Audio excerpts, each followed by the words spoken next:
नहमदु व नसल्ली अला रसूलिन नबील करीम वल्हम्दुलिल्लाहि रब्बिल आलमीन।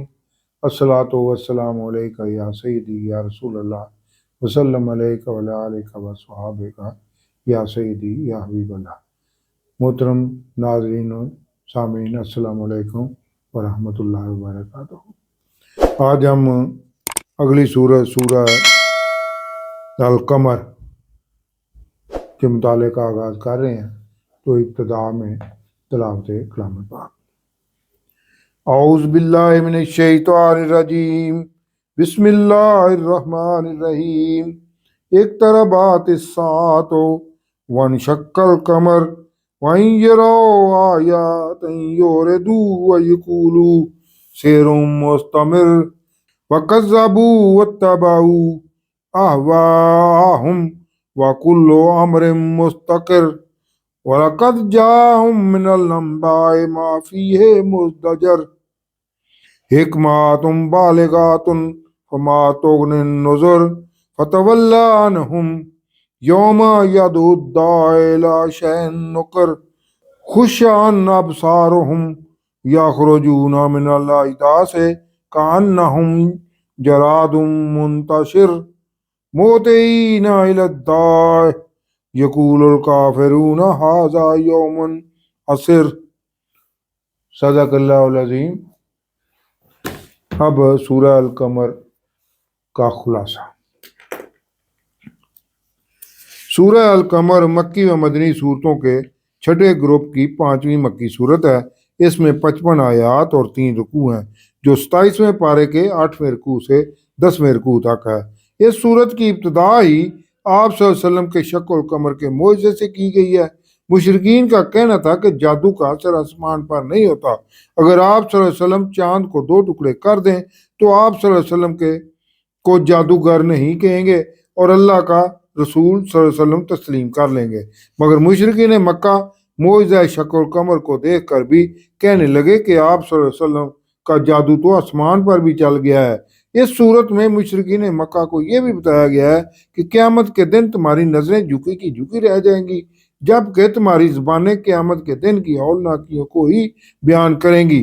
मुशरिकीन मक्का को हज़रत नूह अलैहिस्सलाम की 950 साल जद्दोजहद का जिक्र किया गया है और इस कौम की नूह अलैहिस्सलाम के साथ गुस्ताखी और इनकी तकज़ीब पर इस कौम पर सैलाबी पानी की सूरत में आने वाले अजाब का बताकर कुफार को खबरदार किया गया है कि अल्लाह ने कैसे नबी अलैहिस्सलाम की गुस्ताखी और तकज़ीब पर पूरी मुशरिक कौम को पानी में गर्क कर दिया और कैसे अहले ईमान को कश्ती के जरिए निजात बख्शी।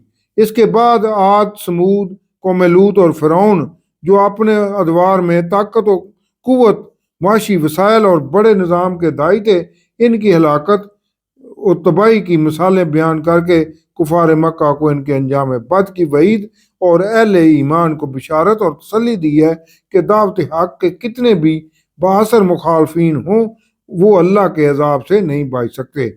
इसलिए कुफार मक्का भी एक दिन जिल्लत और रसवाई और शिकस्त से दो चार होंगे। ये शायद जंग बदर और बाद के तमाम गज़वात के बारे में कहा गया है। और आखिरकार मुशरिकीन और मुजरमीन क़यामत के दिन अपने बदतरीन अजाब को भुगतेंगे, जबकि परहेजगार बागात और नहरों के मनाजर में अपने रब के नज़दीक बाइज़्ज़त मुकाम और बेहतरीन अंजाम से कामयाब व कामरान होंगे। मज़ीद बरां इस सूरत में जहाँ शक्ल कमर के मोइज़े का जिक्र है, वहाँ हर शय के 90 तुले होने के साइंसी असूल का भी जिक्र है। इस सूरत में 4 बार ये बात दोहराई गई है कि हमने कुरान को नसीहत के लिए नहायत आसान किया है, यानी थोड़ा सा शऊर रखने वाला इंसान भी कुरान में दर्ज इंसानी ज़िंदगी के असूलों और ज़ाब्ता हयात को आसानी से समझ सकता है। ये इस सूरत का मुख्तसर सा जायज़ा था। अब इस सूरह अल कमर की तफसीर अल नूर। इरशाद बारी ताला है, क़यामत की साथ करीब आ गई और शक हो गया चांद, यानी क़यामत की आखिरी निशानियों में आखिरी नबी सल्लल्लाहु अलैहि वसल्लम और आखिरी किताब कुरान मजीद भी नाज़िल किए जा चुके हैं और क़यामत की निशानी के तौर पर चांद भी शक हो चुका है और वो कुफार मक्का कोई निशानी यानी शक्ल कमर देख भी लें तो मुंह मोड़ लेते हैं और कहते हैं ये जादू ही है जो पहले से चला आ रहा है। कहा जाता है कि शक्ल कमर का मुतालबा हबीब यमनी ने अबू जहल के कहने पर हजूर अकरम सल्लल्लाहु अलैहि वसल्लम से किया था, तो हजूर अकरम सल्लल्लाहु अलैहि वसल्लम ने इसे बमै कुरैशी सरदारों के सफा के पहाड़ पर इकट्ठा होने का कहा और चांद की तरफ उंगली का इशारा किया तो वो दो टुकड़े हो गया और चांद का एक एक टुकड़ा पहाड़ के दोनों तरफ हो गया। हबीब यमनी ने दूसरे मुतालबे के तौर पर हजूर अकरम सल्लल्लाहु अलैहि वसल्लम कहा कि आप सल्लल्लाहु अलैहि वसल्लम बताएं कि मेरे दिल में क्या है, जिसके जवाब में हजूर अकरम सल्लल्लाहु अलैहि वसल्लम ने फरमाया कि तेरी एक जवान बेटी माजूर है, तू चाहता है इसकी माजूरी ख़त्म हो जाए या वो मर जाए। आप सल्लल्लाहु अलैहि वसल्लम ने इसे कहा कि तेरे घर जाने से पहले इसकी माजूरी ख़त्म हो चुकी होगी और वो सेहतयाब हो चुकी होगी। दोनों मोअज़्ज़ात का ज़हूर होने के बाद हबीब यमनी बहुत से साथियों के साथ मुसलमान हो गया, लेकिन फिर भी अबू जहल और दूसरे कुरैशी सरदारों ने यही कहा कि ये तो जादू है, जैसे पहली कौमों को दिखाया जाता रहा है, और उन्होंने अपनी ख्वाहिशात की पैरवी की और अल्लाह के यहाँ हर काम का एक वक़्त मुकर्रर है, यानी शक्ल कमर के मोज़े को अपनी खुली आंखों से देखने के बाद इस मोज़े की तकदीब पर चाहिए तो ये था कि मुशरिकीन मक्का पर अजाब नाज़िल कर दिया जाता, लेकिन अल्लाह ने इसके लिए एक वक़्त मुकर्रर किया हुआ है और इन कुफार मक्का के पास वो खबरें आ चुकी हैं जिनमें इनके लिए इबरत है। यानी कुफार मक्का को खूब इल्म है कि कैसी पहली कौमें किसी रसूल से ज़हूर पजीर होने वाले मोअज़्ज़ात की तकज़ीब पर तबाह की जा चुकी हैं। कुरान या पहली कौमों की खबरों में हिकमत इंतहा को पहुंची हुई है, लेकिन इनको डराना इनके कोई काम ना आया, तो आप सल्लल्लाहु अलैहि वसल्लम भी इनसे मुंह मोड़ लें, यानी इन कुफार मक्का की कोई परवाह न करें। जिस दिन बुलाने वाला बुलाएगा इनको एक अनजान शय की तरफ, इस दिन ये मुशरिकीन नीची नजरें किए हुए कब्रों से निकलेंगे जैसे बिखरी हुई टिड्डियां हों, यानी इस दिन ये कुफार बिल्कुल बेयारो मददगार होंगे, दौड़ते आएंगे बुलाने वाले की तरफ कि शायद कोई सहारा मिल जाए। काफिर कहेंगे ये तो बड़ा सख्त दिन है, यानी आज बचाव का कोई रास्ता नहीं है। अब आगे पहली सरकश कौमों के अंजाम के बारे में बताया जा रहा है कि इन कुफार मक्का से पहले नूह अलैहिस्सलाम की कौम ने क़यामत के दिन को जुटलाया, तो उन्होंने हमारे बंदे को जुटलाया कि नूह अलैहिस्सलाम क़यामत के दिन के बारे में जो बयान कर रहे हैं वो सच नहीं है, और कहा कि ये तो मजनून है, और इन्हें नूह अलैहिस्सलाम को धमकियां दी गई, तो उन्होंने अपने रब को पुकारा कि मैं मगलूब हो चुका हूँ, अब ऐ मेरे रब तू इनसे बदला ले। तो हमने आसमान के दरवाजे खोल दिए जोर के बरसने वाले पानी के साथ, और ज़मीन को खोल कर चश्मे जारी कर दिए, यानी सारी ज़मीन से चश्मे उभर पड़े, तो वो सारा आसमानी और ज़मीनी पानी एक हुक्म अजाब के लिए मिल गया जो मुकर्रर किया जा चुका था कि पूरी सरकश कौम को पानी में गर्क कर दिया जाना है।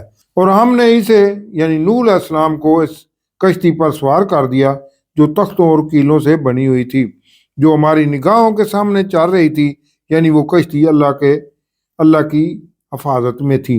बदला इसका जिसका इनकार किया गया, और हमने नूह अलैहिस्सलाम की कश्ती को एक निशानी के तौर पर छोड़ दिया कि वो ज़ाहिर होकर रहेगी।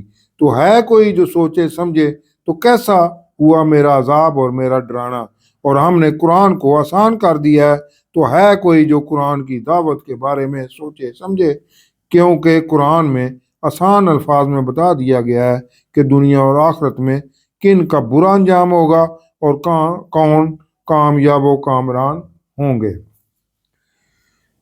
इसी तरह आद ने भी जुटलाया था, तो कैसा हुआ मेरा अजाब और खबरदार करना, हमने इन पर एक मनहूस दिन लगातार तेज आंधी भेजी, वो इंसानों को ऐसे पटकती थी जैसे वो जड़ों से उखड़े हुए खजूर के तने हों। कौम आद को तवीलुल कामत होने की वजह से खजूर के तनों से तशबीह दी गई है। तो कैसा हुआ मेरा अजाब اور خبردار کرنا۔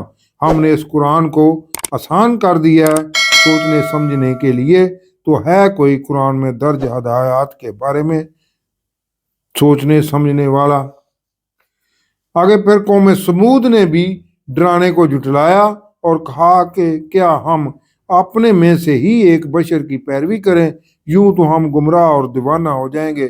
کیا ہم سب میں سے اسی پر ذکر یعنی رسالت کو اتارا گیا ہے؟ یعنی اگر ہم مان بھی لیں کہ صالح علیہ السلام کی دعوت سچی ہے تو اللہ نے آخر اسے ہی چننا تھا، جبکہ ہماری قوم میں اس سے بڑے سردار موجود تھے جن کی بات بھی مانی جاتی تھی، بلکہ یہ صالح علیہ السلام تو انتہائی جھوٹا اور خود پسند ہے، یعنی جھوٹی رسالت کی بڑائی ہمیں جتا رہا ہے۔ انہیں جلد ہی معلوم ہو جائے گا کہ کون جھوٹا اور شیخی خورا ہے۔ ہم ان کے مطالبے اور معجزے کے طور پر اونٹنی کو ان کی آزمائش کے لیے بھیجنے والے ہیں، تو آپ علیہ السلام انتظار کریں اور صبر کریں اللہ کے عذاب کے فیصلے تک، اور انہیں بتا دیں کہ اب پانی ان میں تقسیم ہوگا کہ ایک دن اونٹنی پیے گی اور دوسرے دن ان کے مویشی پانی پیئیں گے۔ ہر ایک اپنی باری پر آئے گا۔ تو انہوں نے اپنے ایک سخت دل ساتھی کیدار بن سالف کو بلایا کہ اونٹنی سے ہماری جان چھڑا دو، تو اس نے اونٹنی کو پکڑا اور کاٹ دیا۔ پھر کیسا ہوا میرا عذاب اور خبردار کرنا۔ ہم نے ان پر ایک چنگاڑ بھیجی تو وہ ایک روندی ہوئی سوکھی باڑ کی طرح چورا چورا ہو گئے، یعنی جیسے مویشی باڑے کی باڑ کو توڑ کر اوپر سے گزرتے جائیں تو وہ چورا چورا ہو جاتی ہے، اسی طرح قوم سمود بھی نیست و نابود ہو گئی۔ اور ہم نے قرآن کو آسان کر دیا ہے سوچنے سمجھنے کے لیے، تو ہے کوئی قرآن کو سوچنے سمجھنے والا؟ لوط علیہ السلام کی قوم نے بھی ڈر سنانے والوں کو جھٹلایا۔ ہم نے ان پر پتھر برسائے سوائے لوط علیہ السلام کے گھر والوں کے۔ ان کو ہم نے صبح کے وقت عذاب نازل ہونے سے پہلے نجات دے دی، اور اپنی نعمت سے شکر کرنے والوں کو ہم ایسا ہی بدلہ دیا کرتے ہیں۔ اور لوط علیہ السلام نے ان اپنی قوم کو ہماری پکڑ سے ڈرایا بھی تھا، مگر انہوں نے ڈرانے میں شک کیا جس عذاب سے وہ ڈرائے جا رہے تھے، اور انہوں نے لوط علیہ السلام سے اس کے مہمانوں کو لینا چاہا، تو ہم نے ان کی آنکھیں ہی مٹا دی اور ان پر صبح سویرے ہی اٹل عذاب نازل ہوا۔ فرمایا تو اب میرے عذاب اور ڈرانے کے مزے چکھو۔ اور قرآن کو ہم نے سمجھنے کے لیے آسان کر دیا ہے سوچنے سمجھنے کے لیے، تو ہے کوئی جو سوچے اور سمجھے۔ دراصل یہ کفار کو دعوت دی جا رہی ہے۔ اور اسی طرح فرعون کے پاس بھی ڈرانے کے لیے رسول علیہ السلام آئے تھے، انہوں نے ہماری تمام نشانی کو جھٹلا دیا، تو ہم نے ان کو اس طرح پکڑ لیا جیسے ایک قوی اور غالب پکڑتا ہے۔ تو اے مشرکین مکہ، کیا تمہارے کفار ان پہلی قوموں کے کفر سے بہتر ہیں، یا صحیفوں میں تمہیں معافی دے دی گئی ہے، یا یہ کہتے ہو کہ ہم سب مل کر بدلہ لیں گے؟ جلد ہی ان کا گٹھ جوڑ شکست کھا جائے گا اور وہ پیٹ پھیر کر بھاگ جائیں گے، بلکہ ان کے اصل وعدے یعنی دائمی عذاب کا وقت تو قیامت ہے، اور قیامت بڑی سخت اور تلخ حقیقت ہے۔ بے شک یہ مجرمین گمراہ اور دیوانے ہیں۔ جس دن یہ کفار اپنے چہروں کے بل آگ میں گھسیٹے جائیں گے کہ اب چکھو سقر کی آگ کا مزہ، ہم نے ہر چیز ایک مقررہ اندازے سے پیدا کی ہے، اور ہمارا حکم تو آنکھ کے جھپکنے کی طرح ہوتا ہے، یعنی اللہ کا حکم فوراً لاگو اور مکمل ہو جاتا ہے۔ اور ہم اے کفار مکہ تم جیسے بہت سے ہلاک کر چکے ہیں، تو ہے کوئی تم میں جو سوچے سمجھے، اور جو اعمال انہوں یعنی پہلی قوموں یا کفار مکہ نے کیے سب صحیفوں یعنی اعمال ناموں میں درج ہیں، اور ہر چھوٹی بڑی چیز لکھی ہوئی ہے۔ بے شک جو پرہیزگار ہیں وہ باغات اور نہروں میں ہوں گے، پاک اور عزت والی جگہ تمام قدرتیں رکھنے والے کی بارگاہ میں۔ صدق اللہ العظیم۔